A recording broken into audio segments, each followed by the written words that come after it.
In this video, I'll show you how to create a smooth opening where the video gradually unfolds onto the screen in a continuous motion. Start by opening your project in CapCut Mobile and placing your video clip at the beginning of the timeline. This type of reveal feels best when it's used as an intro.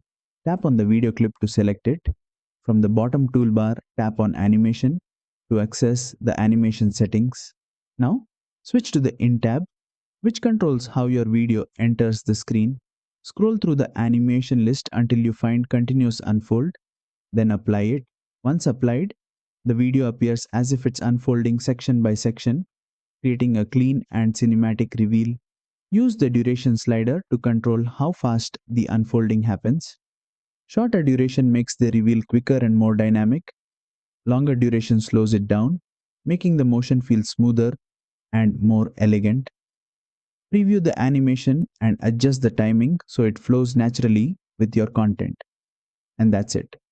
You've successfully added a continuous unfold reveal animation in CapCut Mobile. If this tutorial helped you, don't forget to like, share, and subscribe for more CapCut Mobile animation tutorials.